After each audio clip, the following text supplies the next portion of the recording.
All right, so we are four friends and colleagues who just get together every week or so to discuss issues that are on our mind. You guys want to introduce yourselves? My name is Anderson Williams. These are my friends and colleagues. I'm Terry Derry. I'm Terry Pickerel. I'm Rich Gaines. As we struggle, the four of us, with processing and understanding our social, political, and educational landscapes, we challenge ourselves with new and old questions and ideas alike. In our last call, we came upon the topic of righteousness, and we all felt really challenged to understand that concept better, especially as it relates to how righteousness impairs listening and questioning and learning, and a healthy society and a democracy, all things that are sort of topics that weave in and out of our regular conversations. In turn, Rich prompted us by wondering about the idea of righteous-less and what that could mean and what the implications would be if we were to find that. So that's our topic for today, and we will just discuss it as it flows.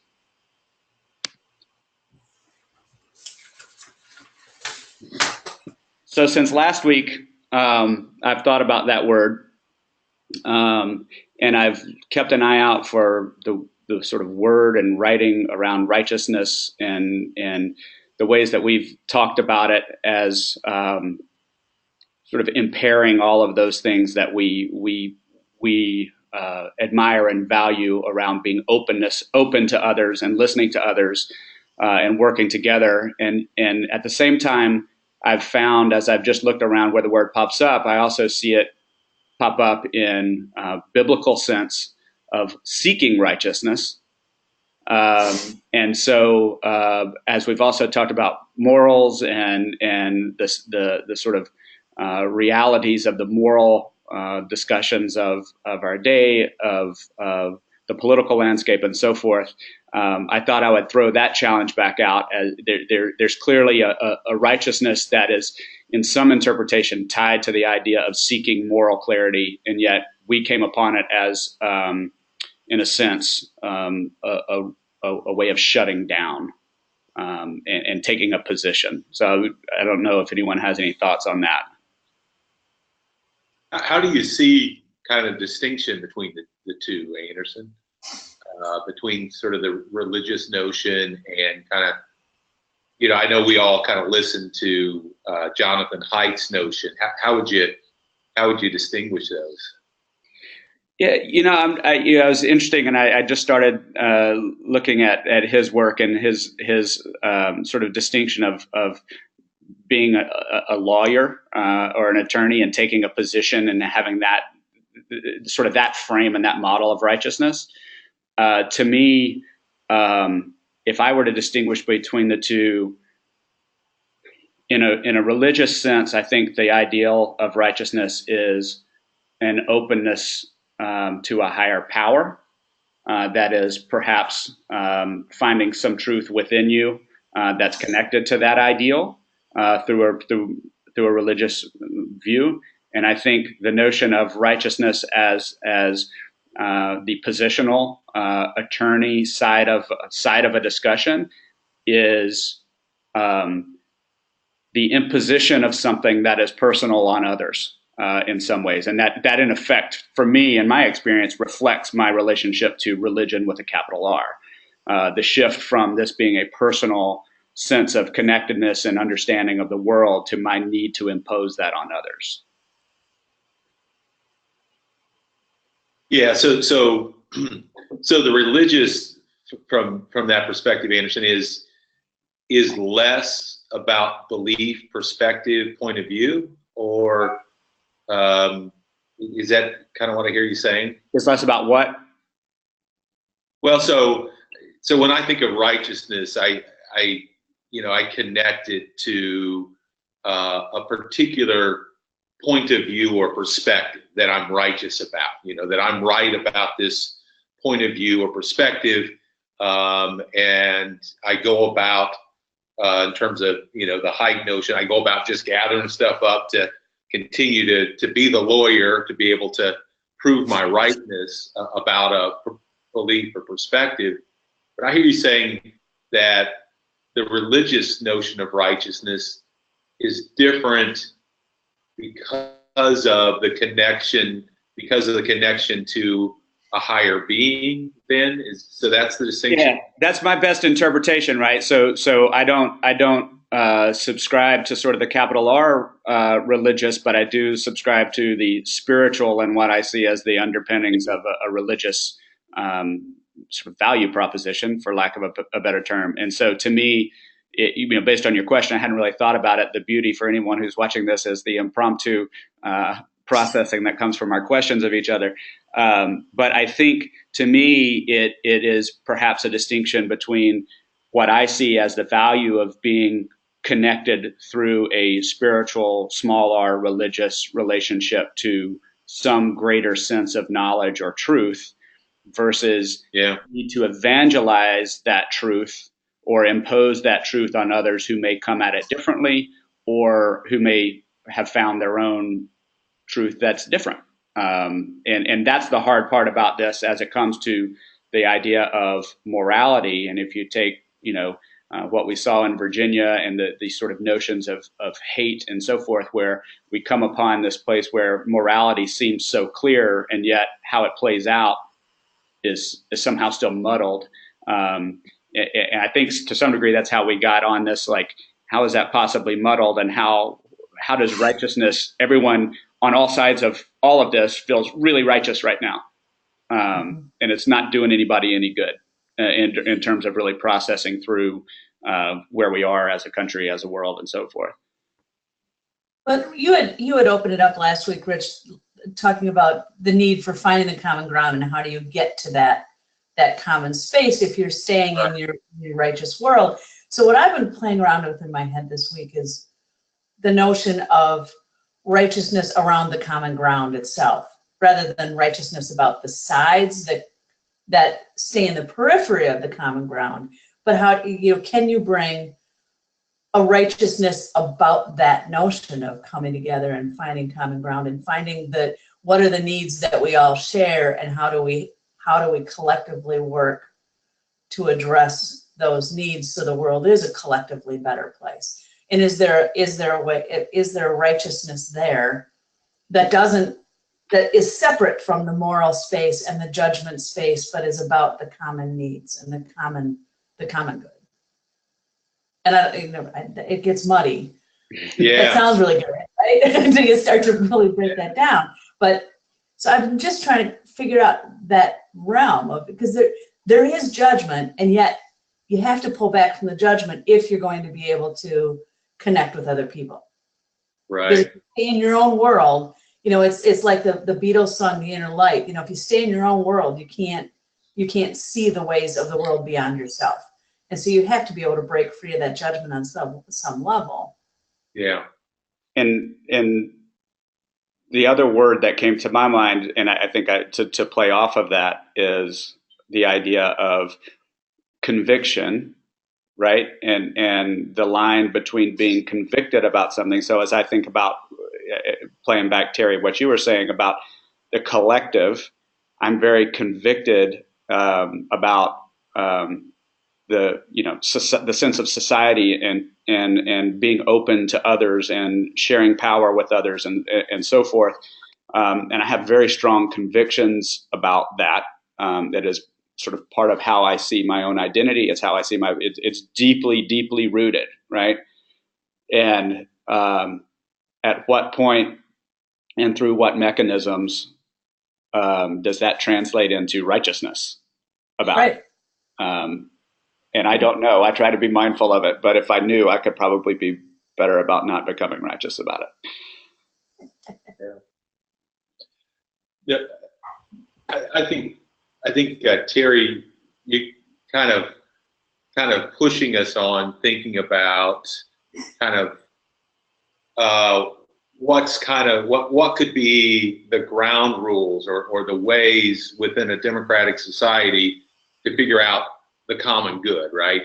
In order to knit together the common good, it seems that righteousness gets in the way of that, right? That it ends up being a war of different viewpoints and perspectives. And I'm with you on that. I think that that's our dilemma in democracy, is that it is about allowing all the different voices and trying to come together in the public space to come up with the common good or common goods. I do, though, even worry about a righteousness, about democracy, even being concerning. That once we get to righteousness, it seems that things shut down a little bit, right? We arrive. It becomes less open-ended. We're less curious. We're less, if we take Haidt's notion, we're less about listening and understanding and more about proving our rightness. And so even a righteousness about sort of, and this is kind of, I think, one of the things we've talked about, values, sort of a righteousness about our values. What would be wrong with that?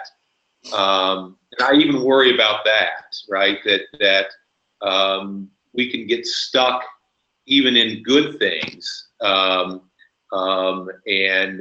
close ourselves off to other perspectives and other points of view, even when it's, and that may be a lot of what's going on with righteousness is it just seems so clear to us, right? That the Charlottesville, what the right side is. And when we allow ourselves to get sort of stuck in our own point of view, whatever it is, I worry about our ability to have real conversations where it's a give and take. So if we didn't live in a democracy, would we be having this conversation about what's right and what's wrong, what's common good? I mean, it seems like one of the benefits of being in a democracy is we have the freedom to interpret words like justice, equity, rules of engagement, and then step off of the kind of the thick and the thin, that use the thin of justice, and then what does justice mean? The thin of equity, and then what does it mean in practice? So I always think back to kind of the social context. We're in a democracy that really doesn't flourish as a democracy. Not all voices are heard. It's not an equitable opportunity for everybody to find, Terry, to your point, the common good. And it seems to me that we talk about the liberty and the freedom of being in a democracy, but we don't take full advantage of it. And I think part of that is we jump on the righteousness and we build our freeway of righteousness or being right. This is how you engage people. This is equity from my point of view. Anderson, to your kind of context there, that we kind of build out this freeway and we have on-ramps where we invite others that agree with us to come on there, and occasionally those that don't agree with us. But too often it's about, if anybody comes on in disagreement, our job is to convert them as opposed to listen to them. And it seems like that's where we started going last week about the righteousness versus the righteous-less. That if we were more righteous-less, we'd have more lanes on the freeway, more freedom of expression, more opportunities to coalesce around, Terry, your point around the common good. And I know from my point of view, when I think about, because I work in schools, I think about the culture of a school and the climate of a school is I have a gold standard. I want it to look like this, but maybe I'm not right. I mean, maybe I've got part of the calculus, but not all of it. But I keep going down that road of saying it's got to have these dimensions, these characteristics, these engagement strategies, and therefore you'll get to these kinds of opportunities for students to reach their fullest potential. But so I was struggling this week with, what if I'm wrong? Or what if I'm halfway right? And so to me, the righteousness versus the righteous-less gave me the ability of expanding my freeway, to keep that metaphor going, to have on and off ramps where people can come on, argue with me, inform me, amuse me, and sadden me because they agree or disagree. But in the end, I've got a better, more thorough, comprehensive knowledge of what is the common good that you were talking about, Terry. So that's how I was some of the thick and thin woven in there, and also the context of the climates and cultures and institutions I work in. But it all, to me, goes back to how we understand as a citizen our own responsibility inside of a democracy. Is it to be right and advocate for that rightness, or is it to be predisposed or disposed to a particular ethos, and then and be willing to have that challenged? And I'm in some circumstances really interested to have a challenge, like the four of us do. In other circumstances, I just take a stand and say you're wrong. I can confirm that. But I'm wrong. No, that you will say that at some point. And then we move on. Anyway, that's my analysis of kind of the ness versus less. I think what's interesting about that, and bringing in the idea of democracy again, which we talk about frequently, and maybe tying back a distinction I see there. I think that we've talked about righteousness being a finite endpoint, like it's done. This is right, and I am standing with this rightness, and this idea is finished and complete, and there are no other questions to be asked about it. To me, that's the sort of underpinning of a sense of righteousness. And I think when you think about not just how we work democratically, but how a democracy how a democracy flourishes as a contest of ideas, then a democracy is a process. It's not an end point. And so the notion of having ideas and conviction in this contest of ideas is important. It's important to have those differences, and it's important for people to be convicted about those differences. And maybe at some point, the rightness or the conviction gives way, maybe to tie this back to Terry Derry's comment, to a sense of this collective contest of ideas, to a point where, Terry Pickrell, where you just said, wait a second, maybe I'm not right, or at least what if I'm not right? Right. And that's where your value and perhaps your conviction around the idea of democracy as a process and your own reflective and learning process at some point trumps or makes you aware of your potential righteousness. And so to me, it ties back a little bit to the social thing that Terry Derry, you were bringing up. But I think what's troubling about the idea of righteousness, is how I interpret it, is that it feels finite, and very little about a democracy feels finite, in as much as we are constantly interpreting and reiterating and iterating on the ideas as society changes and so forth. There are very few things that people react to when they're thinking about what's right, that there's a gray area, right? If there's not a gradient of righteousness on a lot of topics in most people's mind. It's here's the line, and here's where I'm drawing it in the sand. Yeah. And I'm going to stand on this side, and you stand on that side, and then like Rich has talked about last week, then it becomes really hard to find those commonalities and the common conversation. Yeah. I think that notion of just that sort of self-reflection that Terry P., that you said, well, maybe I'm not right, or there's a possibility that I may not have all of the picture, right? I may not. And, that to me is a beginning to kind of creating some space between myself and my beliefs or views in order to be able to examine it. And this kind of goes back to that subject-object thing that we've talked a lot about, that, so often, and I think righteousness has a lot to do with this, that we are subject of our beliefs, and so subject that we are gathering up, in terms of like Jonathan Haidt, more things just to reinforce them, and we see the world through them and never take them off and examine. And I think one of the questions to begin to examine is, what if I don't have the whole picture?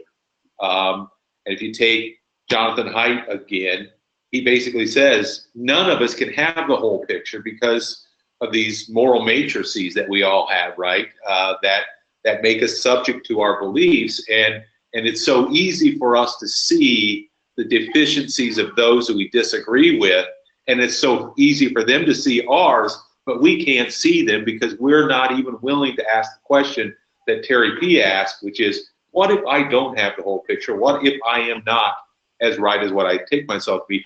Or what if rightness isn't inside of me, right? What if it's something that happens in conversation with others, in collaboration with others? Why is it that I am the repository of rightness? Or another question is, what is so important for me to believe this way that I can't even listen to others, right? So it's easy for me to ask that question of people I disagree with. So, for example, what is so important about keeping up Confederate generals' statues? What's so important to you who believe that? What's so important for you to have that belief? And I think I have to ask myself the same thing. What is so important to me that those come down? And at some point, it almost becomes arbitrary for both of us in terms of that importance, or to the degree that it's so important that I'm willing to become violent or hate or do things that seem to get in the way of sort of our interconnectedness, our interdependency, and kind of seeing our connectedness. Yeah.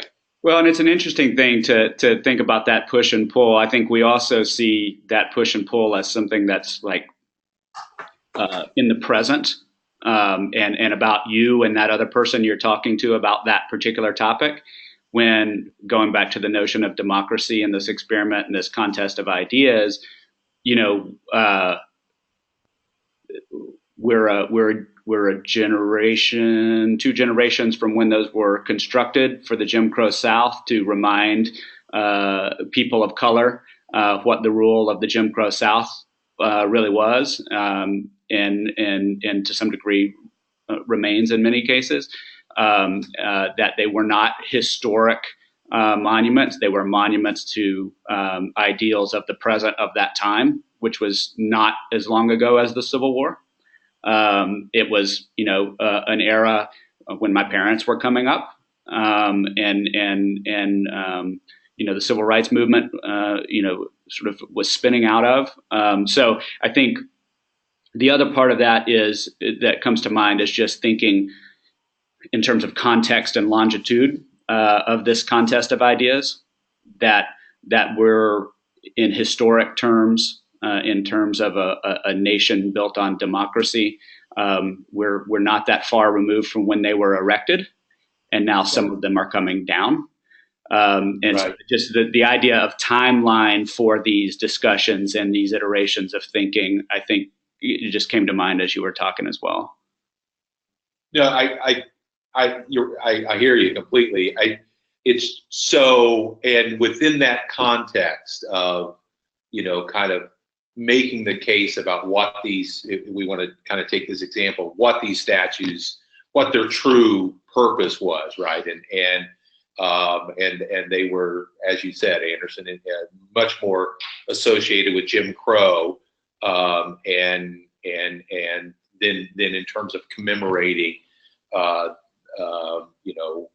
heroes, American heroes, but there's a righteousness that can come about with that, right? And so when I take that point of view, I could shut myself off to listening to those folks who are saying, we're being disenfranchised as white Southerners. We're losing jobs. We're losing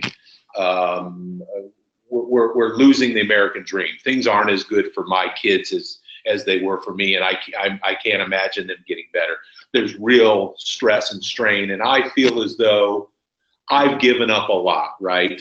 I get this feeling that a lot of white folks around here feel as though that their sort of social and economic status continues to go down as they see other groups, right, status from their perspective, from that perspective, going up, and a notion that they've given up a lot, and now you're asking me to give just another thing up, right? And I've just got to go along with it. And you know, I need to be able to hear that, right? I need to be able to hear that the sort of humanity in what comes off as and comes out as a lot of fear and hatred a lot of the time. But if I'm righteous about those statues are just they were meant for evil purposes and they continue to be that, then I'm not able to have that conversation. Yeah. I'm not able to hear that. Yep. And the belief about the statues becomes more important to me than the potential of connecting with other human beings that have real issues in their lives, just like all of us.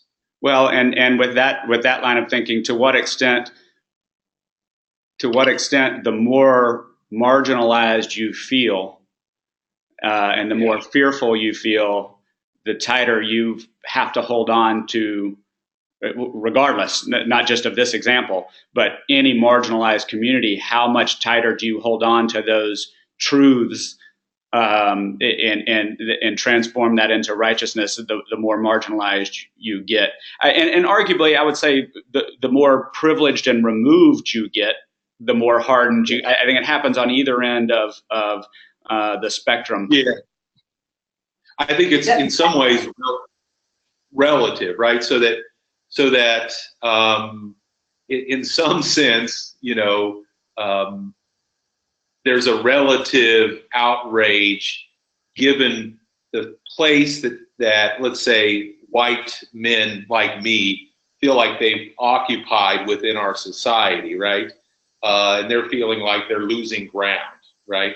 Well, the loss of ground is nowhere near where other groups are at, right? But there's a relative outrage to that loss. And I think you can see it within the African American community. I think that older African Americans that I talk to, you know, the statues aren't that big a deal, right? Or they may not even identify with Black Lives Matter, because relatively to where the types of things that they were dealing with, now younger generations have a different relative perspective, and the sort of outrage that they have is within a different perspective. So I do think it's marginalized, but it's like absolute versus relative poverty, right? We can look and see absolute poverty in sub-Saharan Africa. We don't have absolute poverty really in America. We have relative poverty, but it doesn't. The distinction in some ways doesn't matter, because it's still poverty that you're living in, even though the threat to your life in sub-Saharan Africa is much, and the suffering is much different and on a different level than relative poverty in Appalachian America. Yeah. I want to go back to Terry's notion of the, you know, what if I'm not right, which I agree with, and I think that's I like the expansive way that gets you to think. That's easy for me on things like education, which I'm very passionate about, and I certainly have my ideas of what I think are my right answers. But it's easier for me in something like that than when you get to the morality issues around social justice and the keeping people in their places and the privilege. That to me gets harder for me to step back from my righteousness, because I have such a strong conviction about those things. But to temper that, I think with the notion, like you were talking about, Rich, of being able to listen, being able to have those conversations. And if you stay stuck, you can't do that. You can't. So I guess that's just, I'm not sure what to do with that, because I feel really strong in my beliefs. And yet I also know I can't stay there if I'm going to try to have a better conversation with other people. However, being honest, I think my goal is still going to be to convince them that my way of thinking about that topic is right, which I'm not then stepping out of my righteousness, truly. Yeah. No, it is a paradox. Yeah, it is. You know, when I think about, for example, having a conversation with somebody who I morally think is very mistaken, and I want to do it in a way that's based in curiosity and open-ended questions, part of my motivation, Terry D, is to kind of show the light on their faulty thinking, right? You know, it really is. It's not. But I think what we're trying to do is at least struggle with this, right? I think most of the time, most of us don't even struggle with this, right? And you know, we're just preaching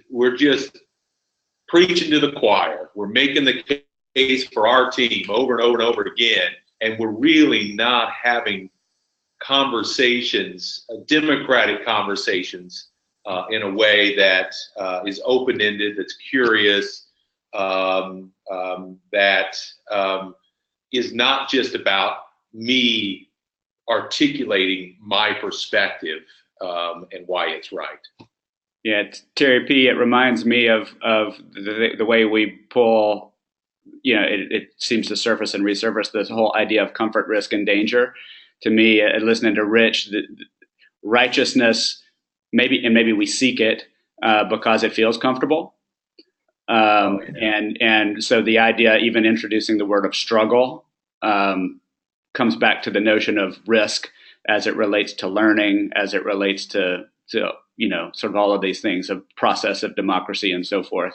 But yeah, like the word struggle is I think important to define what we're doing here, but also what we're trying to understand about our relationship with righteousness versus questioning. Questioning in and of itself is a struggle. We're willing to struggle.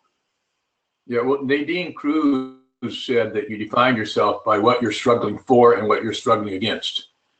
And I think that we can kind of identify those things, but we don't go deep enough. You know, we don't get into the thicket of what we're struggling against. I can remember talking to Jonathan Cohen a decade ago. We were defining school climate, and I said we got to include, you know, safe, engaging, challenging. And he was like, no, we don't want to have challenging in there, because he saw the negative connotation of challenge. And now he uses that word all the time. And I think he says appropriately challenging. Yeah. And I think for our conversation today, the question becomes, what are those appropriate places that either already exist or we can create to have those kinds of democratic conversations? They're certainly not with tiki torches and guns. I mean, those are the wrong times to have those conversations, because they become, anyway, we all know what they become, every definition of anti-democratic. But, you know, our school's the place, our church is the place, is the marketplace the place, is the political place, is it the family? Where is it that we are socialized into how to have those kind of reflective conversations around being willing to take on challenges to our firm beliefs, our belief around equity, around justice, and that it's pervasive, and for others to say, well, maybe not so. So to me, as a sociologist, I'm always wondering, how do we become socialized to, one, embrace those kinds of conversations, deliberations, and decisions, and two, where do they already exist that we can take full advantage of? And I do think generations ago, they took place in the family. They took place in the political arena, although you can go back to Jim Crow and others and say the hell they did. But I do think if you read some of the early democratic papers, pre-constitutional resources, there were really deliberations around those distinctions around religion and state and federal and state government, et cetera. But to me, there's not enough places where one can convene. And even those places like, you know, some of the churches that are more utilitarian, they're not attractive to other people because they're still church. You know, there's still a religious perception of dogma. So I'm not sure where those places are. You know, and I think in Latin America, they're in town square. They're in the church. They're in the plaza. And as Terry Derry and I were talking a month ago or a few weeks ago, in rural Canada, they're in the hockey arenas. That during the hockey game, you have those kinds of intergenerational conversations around equity, around indigenous people, et cetera, et cetera. I just don't think in America we've taken enough energy, time, and resources to commit to creating those spaces in all of those spheres. You know, our institutions are family, religion, economics, education, and politics. And to me, every one of those has an obligation to create a safe, engaging place for these kinds of deliberations and decisions. And all of them have shirked their responsibility, I think. I wonder, I mean, we're all obviously deeply invested in education, you know, as an institution, and learning as a process. And I wonder to what extent we actually, in how we educate, neutralize a natural sort of learning process that would leave us open to others, that we deal in facts and test scores, and now you're finished with first grade, so you move to second grade, so there's a finite ending to move. We're not dealing in continuums and relativism and questioning and lifelong learning and so forth. We're navigating an institution, and like it or not, to your point about the different places, that is the central institution of our lives from age 5 to age 18, and in some of our most formative years. And that institution isn't built to struggle, to help us struggle. You know, obviously there are exceptions, obviously, but as an institution, it's not built for this kind of challenging debate and creative questioning and creative reflection and so forth. That's not what the institution of education is about. And as those other institutions, say, whether that's the family or the church or other civic institutions, have fallen by the wayside, even more of our education's principles and practices become even more central to our development because there's no counterpoint in terms of those civic institutions. So I just to sort of note and link to other conversations we have, distinguishing between the idea of education and learning. We have these conversations because we're still interested in learning, not because we got a degree in something that led us here, right? And in fact, we all sort of defy our degrees because we're seeking for someone to poke holes in our argument so that we get stronger and better in our convictions and in our work. That's not what we really teach anybody. Yeah. And that brings me back to Diana Hess's work at UW-Madison. You know, she, and I don't know if, I know Terry is, but I don't know if Anderson, you and Rich are. She did a lot of work around the notion that we need to be having those conversations in schools. We need to be having dialogue around contentious issues and helping students understand that process of disagreeing and agreeing and finding common ground and wrestling with issues. Because you're right, it's not, the skill base isn't happening, the practice isn't happening. And I think, you know, maybe some of that aligns with Robert Putnam's work. Yeah. You know, that as the community is disintegrated and those spaces, like you were talking about, Terry, have disappeared in people's lives, and then schools made the move toward more didactic content and the just test scores, and it's all about reading and math, and it's not about anything else. I think those things have compounded the problem. Yeah. Yeah, I think it does connect to Putnam's work, Terry, and notions of losing those spaces and it resulting in indicators like voting that continue participation continue to go down because we don't have these civic spaces. Folks don't feel engaged in the process. And I think schools. So Terry P's question of where do we have these conversations? I think that's a really important question. I also think an important question is how do we build the capacity in individuals to have these conversations? So it's both levels, right? It's a level of what are the conditions? How can we set up these conversations? What do they look like, right? And I think schools struggling with that, but I also think how do we? Sorry about that. Apologize. How do we build the capacity in ourselves to be able to do that? And I think this notion of learning and kind of oppose it to rightness, that building capacity for ongoing learning might be one of those things. But I think there's a series of capacities, and I also think it's not just the capacities. It's what is my intention? Who do I want to be, right?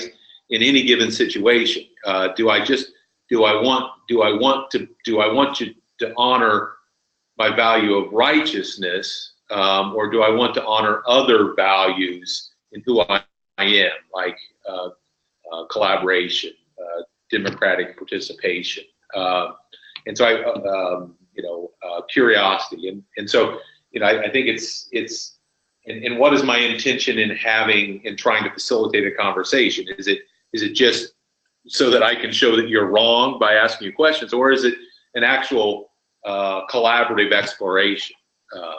Well, and I think I would add too, and this is, I think, implicit in what you guys have been saying, but I think it's important in pointing out there is a whole emotional development layer of this as well, that it's not just sort of the skills and tools of debate or of questioning or discussion, while those are critical, but it's my kindergartner or pre-K kid learning how not to get her way and how to respond to that emotionally when someone else through a process, a democratic process in a class, gets to choose what's the activity for the day or what have you. And I think that when you look at our righteousness, one of the and maybe this goes back to the idea of comfort, is it is deeply emotional. And we don't know, it is to what you were saying before, if we just talk about something as emotional as these statues, we're so heightened emotionally that we can't deploy any skills and tactics we might have around questioning or listening because it hurts too much. I'm too angry, and I'm too scared on either side of that discussion. And to me, it's just worth calling out, as Terry Derry was discussing it, that part of this is in schools learning how emotionally to deal with this idea of struggle, to be present with this idea of struggle in a sort of Buddhist way, that this is part of the human condition. This is not a fight or flight situation. We have to know the difference between when it is and when it isn't. But in a sort of engagement of ideas, that we don't have to get to fight or flight. That we can find a way to navigate that emotionally so that we can stay open to learning.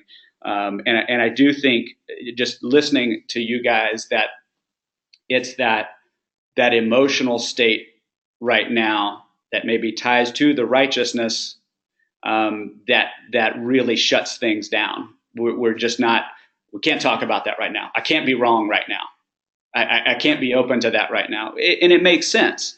But that's where investing in this kind of work over time, and not just talking about these issues or debating these issues when we're at heightened emotional state, culturally, socially, politically, is how we get there in the long haul. So if the people on either side of a protest had been practicing dialogue, over time, and not just when their spirits are raised, then they can have their time where the spirits are raised, but then they can come back to the table and continue a constant process of learning. That's part of building a society. That's part of living in a democracy. That should be part of education, but is rather more indicative of just learning, as distinguished from education as a function. And that's where I think it's a commitment over time. Anderson, you just reminded me of something. I know we're at the bottom of the hour, but about a decade ago, there was a WTO demonstration in Seattle, where some windows were broken and some other things happened. And what I was amazed at was the alignment of the labor union with the environmentalists, that they kind of went arm in arm against some anarchists. And the good news was they were all arrested. Or maybe that's the bad news. But they didn't know what to do with them, so they just put them on the front of the courthouse lawn. And suddenly they came in to create organically little groups of 5, 6, 7, 8, sometimes as large as 20, and started to have some of these conversations. But what the conversation was about was more about the common enemy, like the anarchists. Who are these people coming in, breaking our windows, throwing trash cans at people, probably, and so they were mad at that. And then they started talking about the common. So they started with the common enemy deliberation, but it quickly got down to how environmentalists and labor union and the machinists and the longshoremen all had a same common set of values about the common, to your point, Terry, about the common good.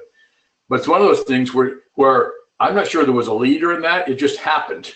Yeah. And to me, I wish that would happen in school. Not that everybody get arrested, but there'd be places in our schools away from these compliant subjects and compliant timeframes for people to have those conversations. And what I worry about right now, I know you want to summarize this, is that post Charlottesville, there's been all these on Twitter and Facebook and other social media. Here's a set of resources to integrate into your school curriculum.